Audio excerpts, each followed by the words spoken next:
रामानुजाचार्य एक अद्वैत संत और दार्शनिक का नाम भारतीय भक्ति आंदोलन में स्वर्ण अक्षरों में लिखा गया है।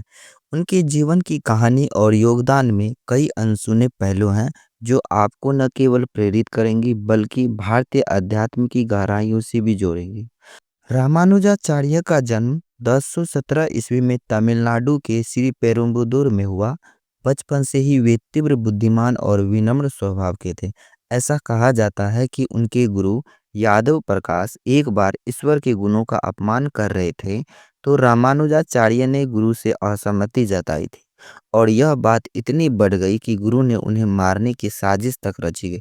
लेकिन उनकी बुद्धिमत्ता और ईश्वर के प्रति अटूट आस्था ने उन्हें इस षड्यंत्र से बचा लिया। रामानुजाचार्य के जीवन में एक और घटना अद्भुत है। एक बार उनके गुरु महापूर्ण ने उन्हें गोपनीय दिव्य मंत्र सिखाया और आदेश दिया कि इसे किसी और को न बताएं।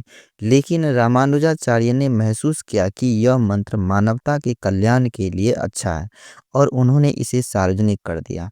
जब उसके गुरु ने उन्हें डांटा तो उन्होंने उत्तर दिया, अगर मेरी आत्मा नरक में जाती है तो जाए, लेकिन हजारों लोगों का अगर उद्धार होता है तो यह मेरा सौभाग्य है। उनकी यह घटना उनकी निस्वार्थ भक्ति को भी दर्शाता है।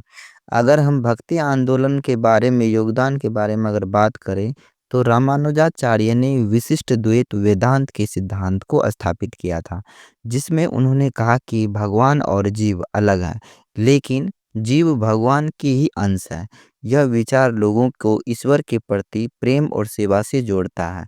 उन्होंने दक्षिण भारत से भक्ति आंदोलन को पूरे भारत में फैलाया और लोगों को जाति, धर्म और सामाजिक सीमाओं से ऊपर उठकर भक्ति का संदेश दिया। उनकी शिक्षाएं मंदिर तक सीमित नहीं थी। उन्होंने समाज के हाशिए पर पड़े लोगों को भी भगवान की सेवा में स्थान दिया। तिरुपति बालाजी मंदिर में उनकी नीतियों के कारण हर जाति के लोग आज भी सेवा कर सकते हैं। क्या आप जानते हैं कि रामानुजाचार्य ने अपनी जातिगत पृष्ठभूमि को त्याग कर दलितों को गले लगाया? यह उस समय के समाज में एक बहुत बड़ा क्रांतिकारी कदम था। उनके प्रयासों ने मंदिर के दरवाजे उन लोगों के लिए खोल दिए जिन्हें कभी प्रवेश की अनुमति भी नहीं थी।